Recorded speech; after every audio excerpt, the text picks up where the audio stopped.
بسم اللہ الرحمن الرحیم۔ السلام علیکم۔ وہ کالی بلی اچانک اس کے راستے میں آ گئی۔ رات کے وقت اس کی آنکھیں موتیوں کی طرح چمک رہی تھی۔ ندیم کو نہ جانے کیا سوجی کہ اس نے فوراً ایک پتھر اٹھا کر بلی کو دے مارا۔ بلی غراتی ہوئی قریبی قبرستان کے راستے پر دوڑتی چلی گئی۔ دراصل وہ اپنے دوست کی سالگرہ سے رات کے وقت واپس گھر آ رہا تھا، جس کا گھر اس کے گھر سے زیادہ دور نہیں تھا، لہٰذا وہ پیدل ہی آ رہا تھا۔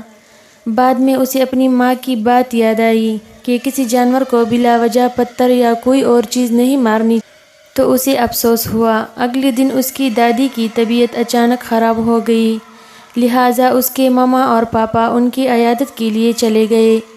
امتحان کی تیاری کے لیے وہ گھر میں اکیلا تھا۔ اچانک بارش شروع ہو گئی۔ بادل صبح سے ہی تھے۔ شام سے شروع ہونے والی اس بارش نے اب طوفان کی صورت اختیار کر لی تھی۔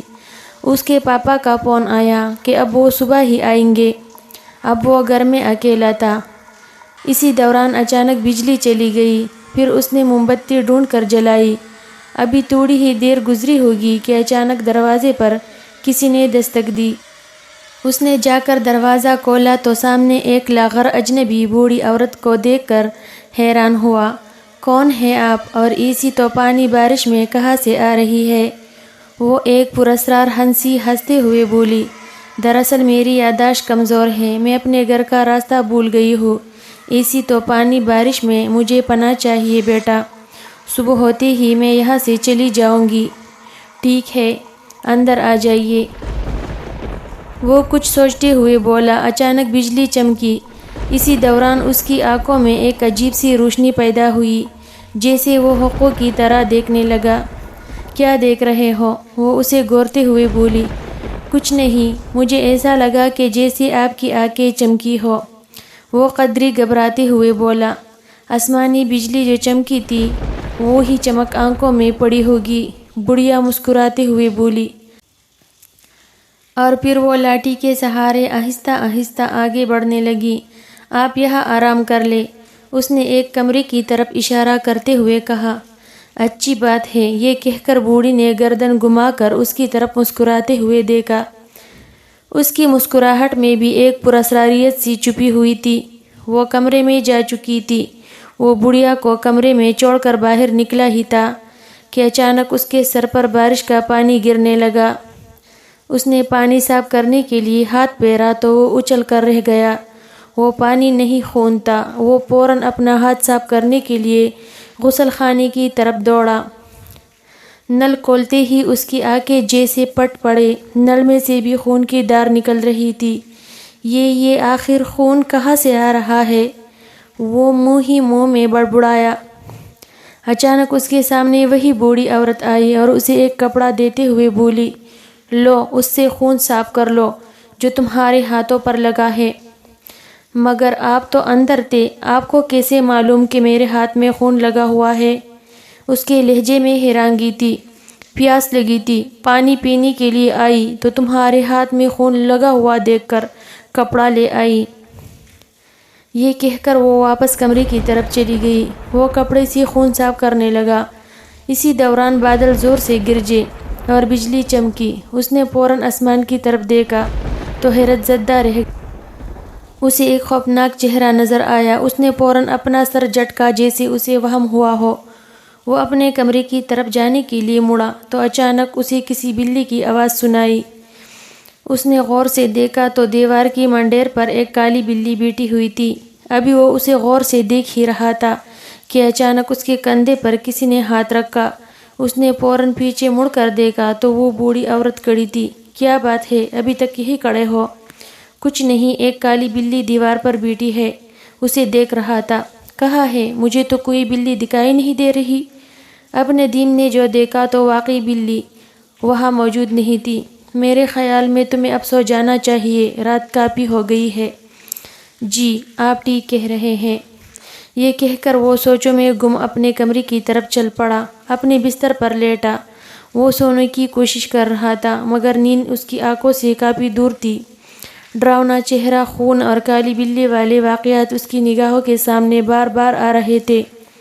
اس نے مضبوطی سے آنکھیں بند کیے اور سونے کی کوشش کرنے لگا۔ ابھی کچھ ہی دیر گزری ہوگی کہ اچانک اسے ایسی آواز سنائی دی جیسے کوئی اوپر سے کودا ہو۔ اس نے فوراً بستر سے چلانگ لگائی اور باہر کی طرف دوڑا۔ اس نے دیکھا کہ صحن میں وہی کالی بلی کھڑی ہے۔ اس کی آنکھوں سے جیسے آگ کے شعلے نکل رہے ہو۔ دیکھتی ہی دیکھتی اس بلی کا قد بڑھنے لگا۔ یہ دیکھ کر اس کی آنکھیں حیرت سے پھٹ پڑیں۔ وہ بلی آوازیں نکلتے ہوئے آہستہ آہستہ اس کی طرف بڑھنے لگی اور پھر اچانک اس پر چلانگ لگا دی اور پھر اپنے پنجے اس کے گلے پر مضبوطی سے گاڑ دیے۔ وہ زور سے چیخا۔ اچانک اس کی آنکھ کھل گئی۔ او خدایا، وہ خواب تھا، اس نے خود سے کہا۔ اچانک اسے اپنے گلے پر کچھ چبھن سی محسوس ہوئی۔ اس نے فوراً اپنے گلے پر ہاتھ لگایا اور پھر وہ یہ دیکھ کر حیران رہ گیا کہ اس کے ہاتھ میں خون لگا ہوا تھا۔ وہ بت بنا سوچ رہا تھا کہ وہ بوڑھی عورت اس کے کمرے میں داخل ہوتے ہوئے بولی، کیا ہوا؟ کیوں شور مچا رہے ہو؟ میری سمجھ میں نہیں آ رہا کہ یہ سب کیا ہو رہا ہے۔ جب سے آپ یہاں آئی ہے کچھ غلط ہونے لگا ہے۔ کچھ دیر خاموش رہنے کے بعد وہ چیخا، سچ سچ بتاؤ، کون ہو تم؟ یہ سن کر بڑھیا کے چہرے کے تاثرات بدل گئے۔ لبوں پر پراسرار سی مسکراہٹ ابھری۔ پھر اچانک اس کا رنگ تبدیل ہونے لگا۔ رنگ بالکل سیاہ ہو گیا۔ اس کی آنکھوں سے جیسے شعلے سے نکلنے لگے ہو۔ اچانک اس کی شکل کالی بلی میں تبدیل ہو گئی۔ وہ دھیرے سے بولی، ہاں سچ سمجھے، میں کوئی اور ہی ہوں۔ اس نے ایک زوردار قہقہا لگایا۔ مجھ سے کیا چاہتی ہو؟ میرے پیچھے کیوں پڑی ہو؟ وہ ڈرتے ہوئے بولا، جس کالی بلی کو تم نے پتھر مارا تھا نا، وہ میں تھی۔ وہ بلیوں کی طرح میاؤ میاؤ کرتے ہوئے بولی، تم نے مجھے خواہ مخواہ پتھر مارا تھا، میں اسی کی سزا دینے یہاں آئی ہوں۔ وہ اس کے نزدیک آتے ہوئے بولی۔ اس کی سمجھ میں نہیں آ رہا تھا کہ وہ کیا کرے۔ اچانک اس نے چڑیل کو دھکا دیا اور کمرے سے باہر کی طرف بھاگا۔ وہ فوراً اس کے پیچھے آئی۔ طوفانی بارش اب بھی جاری تھی۔ اچانک اسے لاٹھی نظر آئی جو بوڑھی عورت اپنے ساتھ لائی تھی۔ وہ اس نے جھپٹ کر اٹھا لی۔ یہ دیکھ کر چڑیل جہاں تھی وہیں رک گئی۔ یہ لاٹھی مجھے دے دو، وہ غراتے ہوئے بولی۔ پھر اسے ایک کپڑا نظر آیا جو بوڑھی عورت نے اسے ہاتھ سے خون صاف کرنے کے لیے دیا تھا۔ اس نے فوراً کپڑا اٹھا کر لاٹھی میں باندھا اور بارچی خانے میں آ گیا اور اس کپڑے کو آگ لگا دی۔ اب اس کے ہاتھ میں جلتی ہوئی لاٹھی تھی۔ یہ دیکھ کر چڑیل پیچھے ہٹنے لگی جبکہ ندیم اس کے نزدیک آتا گیا اور جلتی ہوئی لاٹھی اس کے جسم کے ساتھ لگا دی۔ دیکھتی ہی دیکھتی اس کے جسم میں آگ لگ گئی۔ وہ زور سے چیخی مگر اس کی چیخ طوفانی بارش میں کہیں دب کر رہ گئی۔ دیکھتے ہی دیکھتے وہ راکھ کا ڈھیر بن گئی۔ چڑیل کے خاتمے پر اس نے اللہ کا شکر ادا کیا۔ طوفانی بارش تھم چکی تھی۔ برسات کی یہ رات اس کی زندگی بھر نہ بھولنے والی رات ثابت